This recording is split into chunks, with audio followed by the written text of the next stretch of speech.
அரசியல் விமர்சனங்களை வைக்கலாம். ஆனால் அவரை கொச்சைப்படுத்துவதன் மூலம் மேலும் பதற்றத்தை உருவாக்க வேண்டும் என்பது அவர்களின் நோக்கம் என்பதை உணர முடிகிறது. ஆகவே ஒட்டுமொத்தமாக அரசியல் செயல் திட்டங்களை வரையறுத்து கொண்டு சட்டம் ஒழுங்கை சீர்குலைக்க சில சக்திகள் செயல்பட்டு வருவதை அறிந்து சட்டம் ஒழுங்கை காப்பாற்றுவதற்கு அரசு நடவடிக்கை எடுக்க வேண்டும் என்று வலியுறுத்தியிருக்கிறோம்.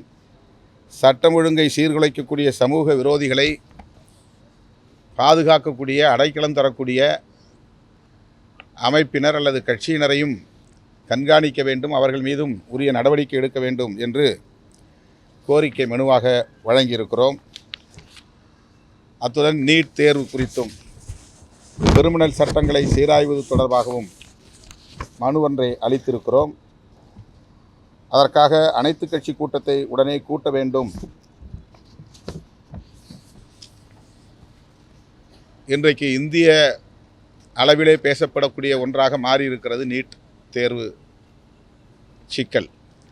தமிழ்நாட்டில் மட்டும் ஒலித்து கொண்டிருந்த குரல் இன்றைக்கு நாடாளுமன்றத்திலே ராகுல் காந்தி போன்றவர்களும் வலுவாக பேசக்கூடிய அளவுக்கு இந்த பிரச்சனை மாறியிருக்கிறது. இதிலே ஊழல் முறைகேடுகள் நடந்துள்ளன, அது உறுதிப்படுத்தப்பட்டிருக்கிறது. அந்த வகையில் அதை மூடி மறைப்பதற்கு பாஜக முயற்சிக்கிறது. வினாத்தால் கசிந்தது உறுதி செய்யப்பட்டிருக்கிற நிலையில் உச்சநீதிமன்ற தலைமை நீதிபதியே விசாரணையின் போது அதை உறுதி செய்திருக்கிற நிலையில் இது சம்பந்தமாக திமுக அரசு உடனடியாக இதில் தலையிட வேண்டும். குறிப்பாக வரும் 18ஆம் தேதி இந்த விசாரணை வரவுள்ள சூழலில் அனைத்து கட்சி கூட்டம் ஒன்றை கூட்டி அதில் ஒருமனதாக தீர்மானம் நிறைவேற்றி ஒன்றிய அரசுக்கும் உச்சநீதிமன்றத்திற்கும் அழுத்தம் கொடுக்க வேண்டும் என்பதை மாண்புமிகு முதல்வரிடத்திலே ஒரு கோரிக்கை மனுவாக வழங்கியிருக்கிறோம். அதேபோல நாடாளுமன்ற உறுப்பினர்களை, எதிர்க்கட்சி உறுப்பினர்கள் அனைவரையும் வெளியேற்றிவிட்டு, இடைநீக்கம் செய்துவிட்டு இந்த 3 கிரிமினல் சட்டங்களை நிறைவேற்றி அதை நடைமுறைக்கு கொண்டு வந்திருக்கிறார்கள். அவற்றை நடைமுறைக்கு கொண்டு வந்து மாநில அரசுகள் நிறைவேற்றுவதற்குரிய அழுத்தத்தையும் தந்து கொண்டிருக்கிறார்கள். ஆனால் தமிழக அரசு அது குறித்து ஆய்வு செய்வதற்கு ஓய்வு பெற்ற நீதிபதியின் தலைமையிலே ஒரு ஆணையத்தை அமைத்திருப்பது வரவேற்க தகுந்தது. அதனை வரவேற்று பாராட்டினோம்.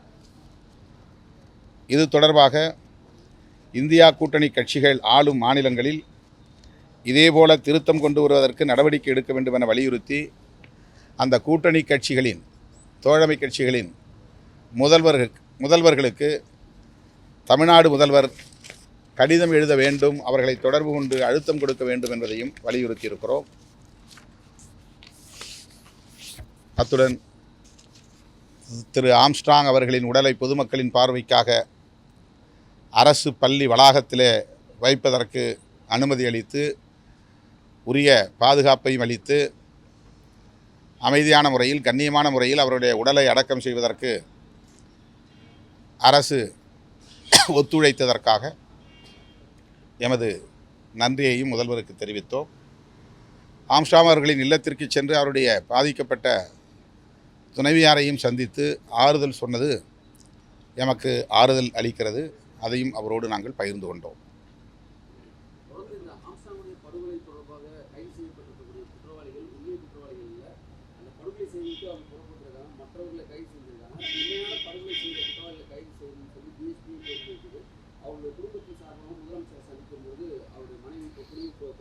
அதுதான் நாங்களும் இப்போ சொல்லியிருக்கிறோம். இல்லை, அது திட்டமிட்டவர்கள், அதுதான் மனுவாகவே கொடுத்துருக்குறோம். திட்டமிட்டவர்கள், கூலிக்காக இதில் பின்னிருந்து வேலை செய்தவர்கள் அனைவரும் கைது செய்யப்பட வேண்டும். ஆருத்ரா கோல்டு, பாஜக, ஆம்ஸ்ட்ராங் படுகொலை என்கிற ஒரு முக்கோணம் இதில் இருப்பதாக தெரிகிறது. எல்லா விவாதங்களிலும் ஆருத்ரா கோல்டு பேசப்படுகிறது. பிஜேபியில் உள்ளவர்கள், இன்னும் சொல்லப்போனால் ஆற்காடு சுரேஷ் மனைவி பாஜகவிலே பொறுப்பில் இருப்பதாக சொல்லப்படுகிறது. இன்னும் பலர் அதில் கைது செய்யப்பட்டவர்களில் 1-2 பேர் நேரடியாக பாஜகவோடு தொடர்புடையவர்கள் என்றும் சொல்லப்படுகிறது. எனவே இந்த கோணத்திலும் இந்த புலன் விசாரணை நடத்தப்பட வேண்டும் என்பதுதான் எங்களுடைய கோரிக்கை. 2 நாட்களுக்கு முன்பு சிட்டி கமிஷனர், சென்னை பெருநகர காவல் ஆணையர் திரு அருண் ஐபிஎஸ் அவர்களையும் நான் சந்தித்து இதை நேர்மையான முறையிலே விசாரிக்க வேண்டும், உண்மையான அனைத்து குற்றவாளிகளையும் கைது செய்ய வேண்டும் என்று வலியுறுத்தியிருக்கிறோம். அவரும் அந்த கோணத்தில் விசாரித்து கொண்டிருக்கிறோம் என்று உறுதியளித்திருக்கிறார். இதன் பின்னணியில் உள்ள அனைவரும், திட்டமிட்டவர்கள் உட்பட, ஏவியர்கள் உட்பட அனைவரும் கைது செய்யப்பட வேண்டும் என்பதுதான் எங்கள் கோரிக்கை. முதல்வரை சந்தித்ததிலும் இதைத்தான் நாங்கள் வலியுறுத்தியிருக்கிறோம்.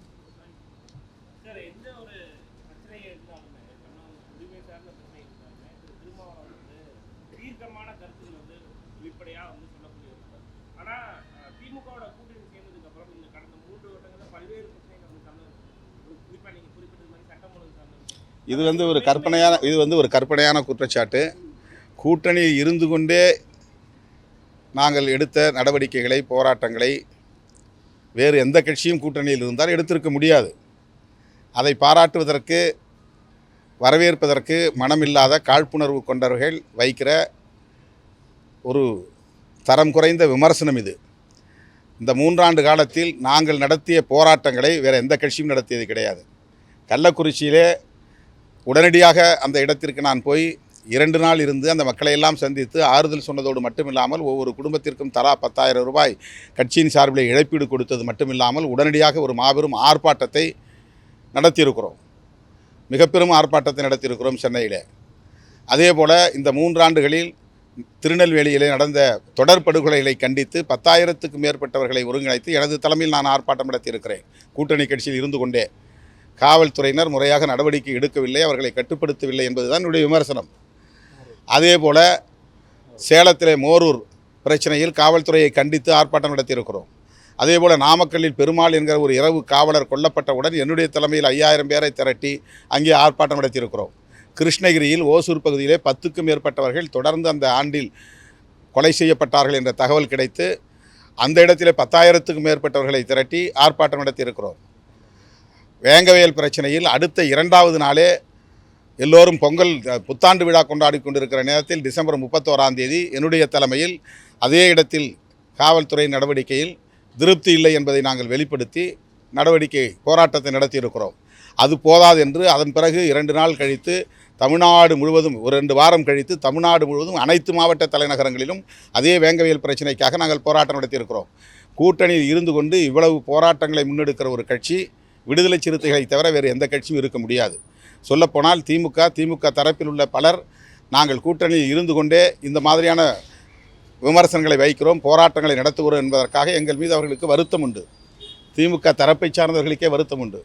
ஆனால் பிரச்சனைகளின் அடிப்படையில் நாங்கள் மக்கள் பக்கம் நின்று குரல் கொடுக்கிறோம். இதை உணர்ந்து கொள்ளாத, அல்லது வேண்டுமென்றே, உணர்ந்தாலும் வேண்டுமென்றே திமுகவுக்கும் விடுதலை சிறுத்தைகளுக்கும் இடையிலே ஒரு முரண்பாட்டை உருவாக்க ஒரு வாய்ப்பு கிடைக்குமா என்ற எண்ணத்தின் அடிப்படையில் இதுபோன்ற அற்பத்தனமான விமர்சனங்களை வைக்கிறார்கள்.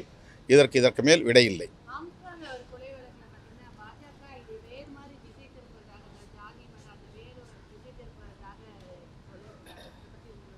யார் சொல்கிறாங்க? என்ன சொல்கிறாங்க?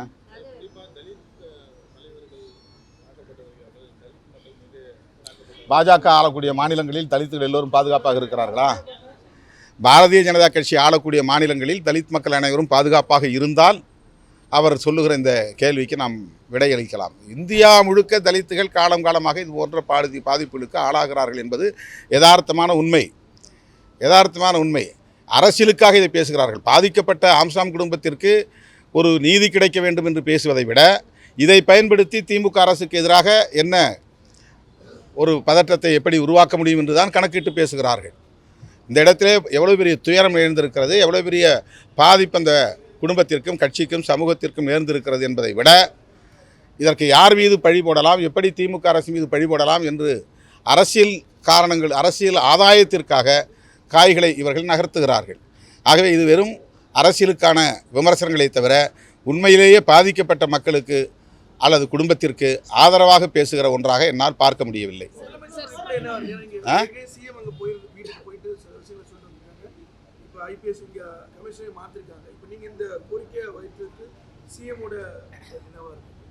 கேட்டுக்கிட்டாரு, பிரச்சனைகளை கேட்டுக்கிட்டாரு, பார்ப்போம், நடவடிக்கை எடுப்போம். எங்களுக்கு இதில் வந்து நடவடிக்கை எடுக்கிறதுல எந்த தயக்கமும் இல்லை. யார் உண்மையாக இதில் சம்மந்தப்பட்டிருக்கிறார்களோ அவ்வளவு பேர் மேலும் நடவடிக்கை இருக்கும்னு சொல்லியிருக்காங்க.